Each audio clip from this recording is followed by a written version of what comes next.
Thank you for having you on this channel this morning. Viewers, if today is your first time of joining us, kindly subscribe on your notifications.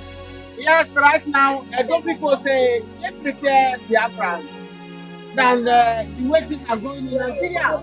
Because Martin Abekano video he has done for a long time ago is trending now about this warning. We have warned Nigeria about this Fulani. Now, the case that is happening most especially in Uromi. Now, the governor of Edo State, which coincidentally came out from Uromi where this is set to happen, is carrying Uromi boys in drones to Abuja. Even people who are saying that they are not even involved, they are harassing them in Uromi now. The youth of Uromi flew out of Uromi because of the governor is backing them to number. What do you have to say to this people? It tells you that Nigeria was not well guided from the beginning on the consequences of what the British system actually have installed before independence, before they were able to leave Nigeria. And you get discovered the Fulani antecedent or whatever what they do in other parts of the country before they, he came there. Instead of understanding very well that Fulani, handing over or bringing them into our system, over time will lead to certain consequences, and that is the consequences we are having today. And with time, there are also the reasons for the war between Nigeria and Biafra war, the same Fulani, and Mazen Namdekano has already given a hint, exposed some of these things to the world, what the Fulani people intend achieving. And what is it? The core part of it was the bottom line of it is just Islamization, the Islamization agenda. Or whatever it is, whether it is being, they are under oath or of their forefathers to make sure that Nigeria fell under Islam completely. And that is the reason why we are seeing this thing. But of recent, since APC came to power in Nigeria, the Fulanis has, spread killings across the whole country. And when these things were happening, it looks like the federal government themselves, initially Nigerians did not understand, but gradually Nigerians begin to understand that the average Igbo man is not a violent person. That the average Igbo man wants peace. The average Igbo man seeks peace and justice. Now it has become very clear that the Igbo man was not against his own brothers.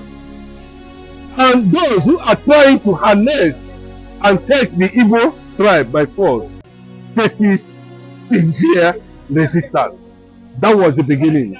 Like the Sultan of Sokoto said recently, that the problem of them is not the Igbos, that the problem is the Igbos, that apart from the Yorubas, they don't have problem with Yorubas. It's easy for them to run the Yoruba land, but the problem they are facing is the Igbos. That Igbos has always been an obstacle to them. Imagine the Sultan of Sokoto saying that when he issued a threat about Sharia.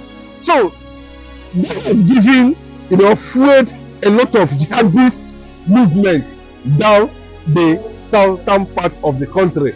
We have experienced a lot of killing for over 3-4 decades now by the same people, and we've not seen a deep reaction coming from the so-called political leaders at this moment, till this very moment.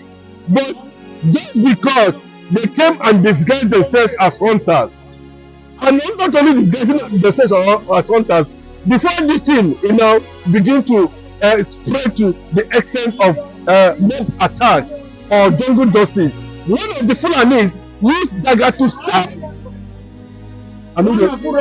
youths.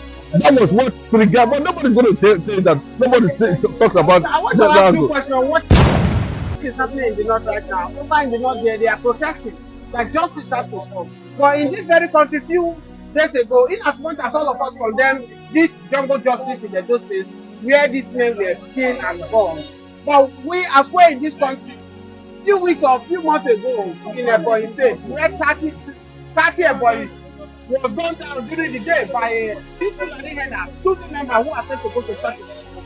is this very movement? The federal government has not taken any action about it. The governor of the state is not taking action on this.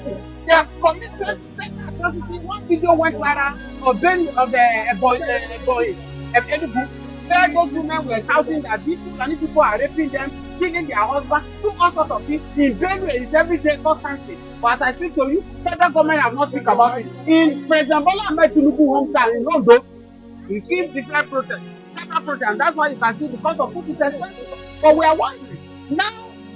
Somebody like activist Very Dark Man have said that the Northern and the Arewa does not have the right to protest for this killing, because killing has been going around over Nigeria, and there's no justice. For them to be demanding for justice for these people, they don't have the moral right. What is your take about that? Let me tell you, it shows, I think they're trying to take advantage of the perceived cowardice or cowardness of the southern leaders, especially the governors, the senators, the politicians of Middle Belt and of course southern Nigeria, who are seen to be very fearful of responding or coming out to say about the killing that is happening in the entire south.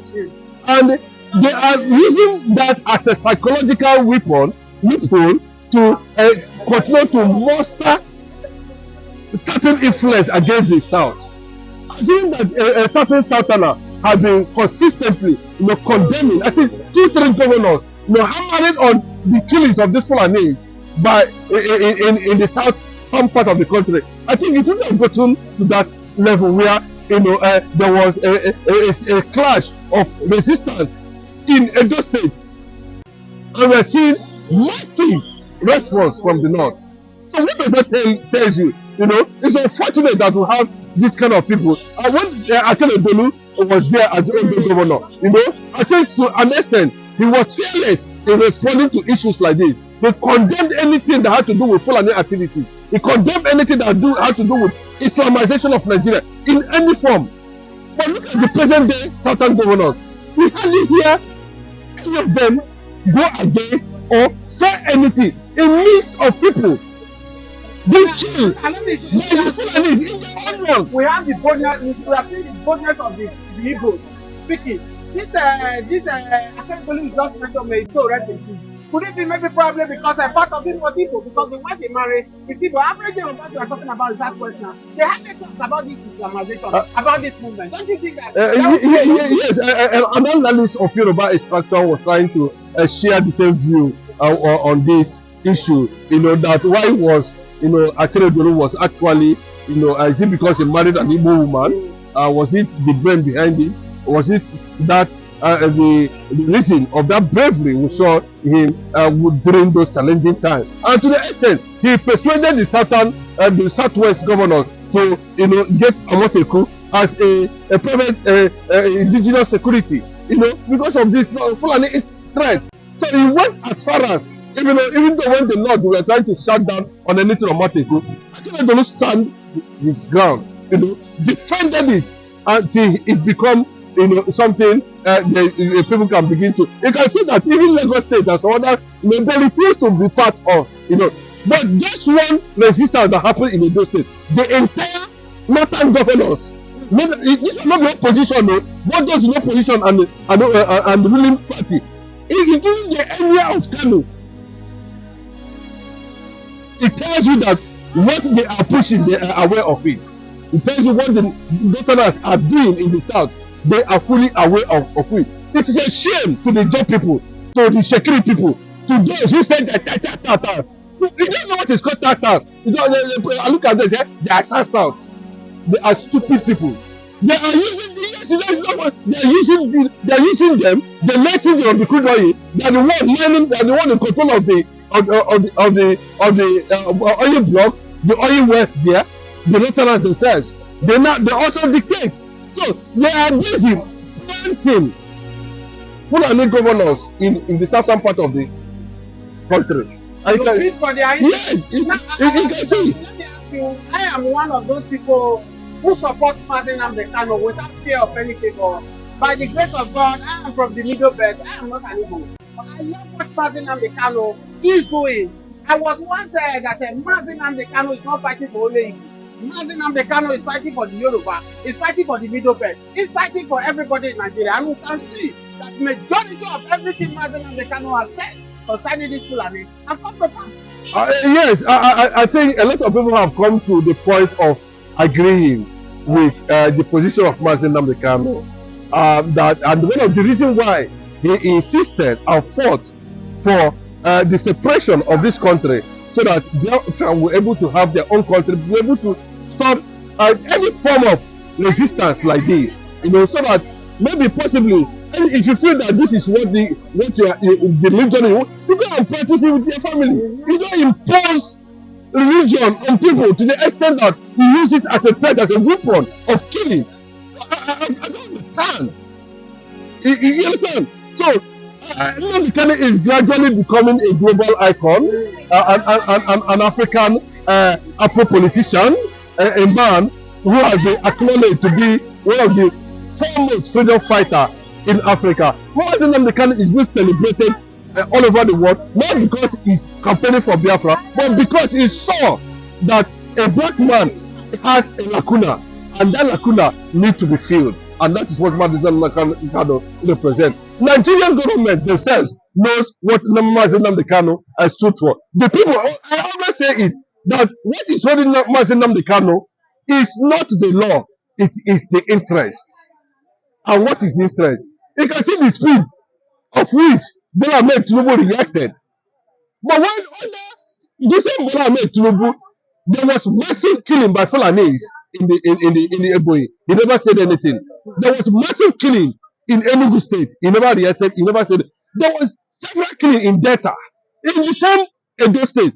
Well, you can see the speed of which everybody just jumped up because of the resistance that took place in Oromo. Well, they can be there on the side of the government. They can be on the side of the government, but the people themselves will be on the side of the people. As simple as that.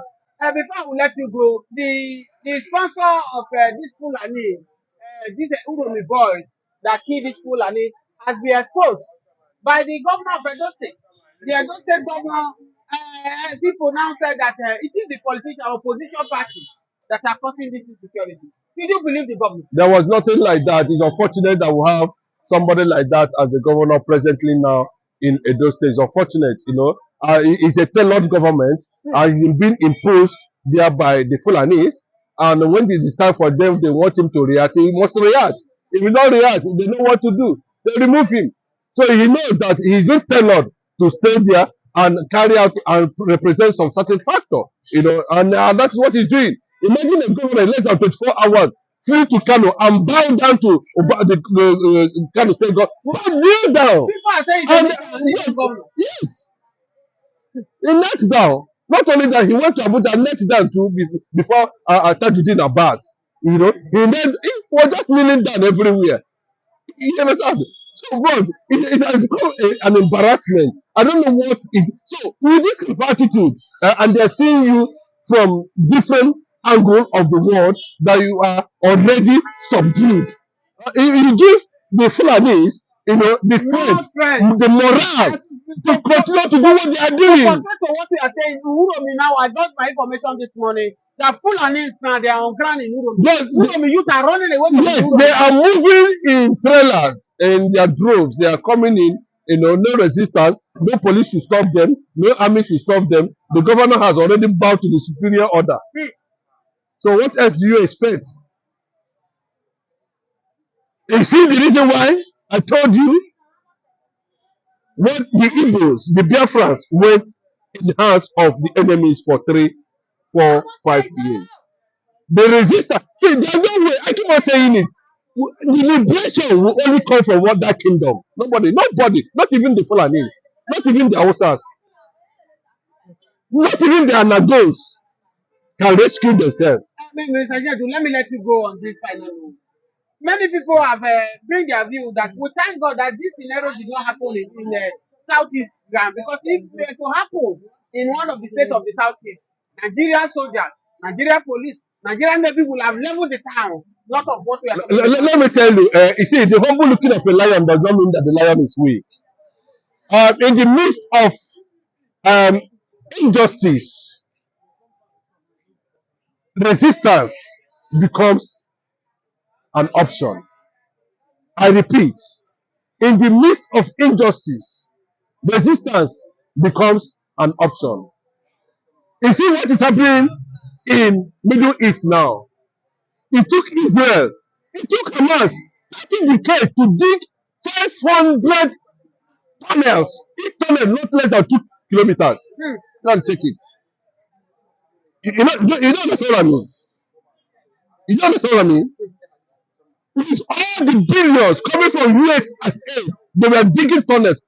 500 tunnels. Hamas. Each one tunnel is not less than 3 kilometers. But a day came. But you know what I was saying? One day, but people will go market, no go return. And it can only happen, it will only happen when the Jewish nation, the black Jewish nation stands up. Which is the Biafra. As simple as that. Thank you, Mr. Chinedu, for having you this morning.